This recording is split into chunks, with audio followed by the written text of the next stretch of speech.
धरती पर परमात्मा आया हुआ है। केवल संत रामपाल जी को गुरु मानने से बात नहीं बनेगी, उनको परमात्मा मानना पड़ेगा, भगवान मानना पड़ेगा, कल्कि भगवान मानना पड़ेगा, कबीर भगवान मानना पड़ेगा। और भगवान मान लिया तो फिर भगवान के साथ भगवान जैसा व्यवहार करना पड़ेगा। फिर भैया आरती केवल सृष्टि में भगवान की उतारी जाती है, किसी और की नहीं उतारी जाती है। आरती केवल भगवान की ही उतरती है। और आने वाले समय में तो खैर पूरी दुनिया इस भगवान की आरती उतारेगी, नाक रगड़ रगड़ के उतारेगी, घुटने तुड़वा के, अपनी साकल तुड़वा के, कमर तुड़वा के उतारेगी।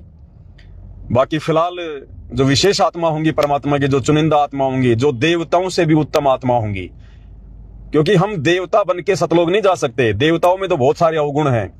देवता तो झूठ भी बोलते हैं, देवता तो गंदे कर्म भी करते हैं, देवता तो चरित्रहीन भी हैं, देवता तो अपने स्वार्थ में लिप्त हैं, देवता तो मार काट लड़ाई झगड़ा भी करते हैं, राग द्वेष उनमें भरा हुआ है। देवता बनने से बात नहीं बनेगी, हमने देवताओं से ऊपर बनना पड़ेगा, देवताओं से ऊपर।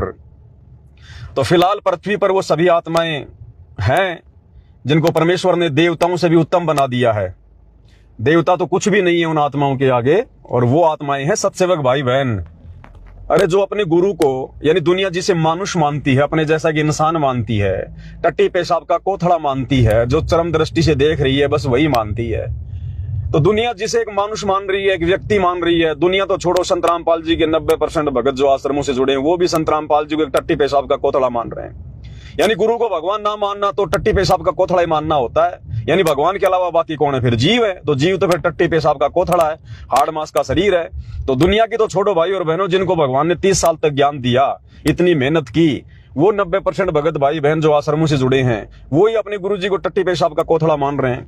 और एक कागज के टुकड़े को देखना भी जून के महीने में, अभी जो जून आ रहा है, अभी देखना उस कागज के टुकड़े का, नकली कबीर का, मुर्दा कबीर का, देखना किस प्रकार से ये प्रकट दिवस मनाएंगे, लड्डू जलेबी बर्फी खाएंगे उसके नाम पे।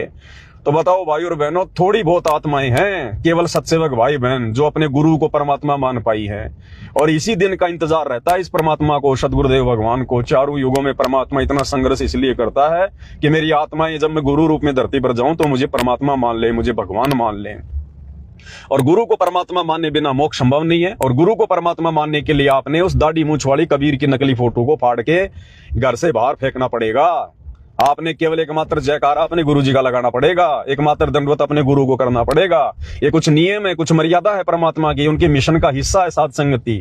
आपको कलयुग की पिछली पीढ़ी में साध संगति से जुड़ना ही पड़ेगा आपको, अगर भगवान का आशीर्वाद मेहर प्राप्त करनी है तो। दूसरा कोई साधन नहीं है, कोई समाधान नहीं है। राग द्वेष ईर्ष्या की आग में जल के आप केवल कोयला बन सकते हो, भगत नहीं बन सकते।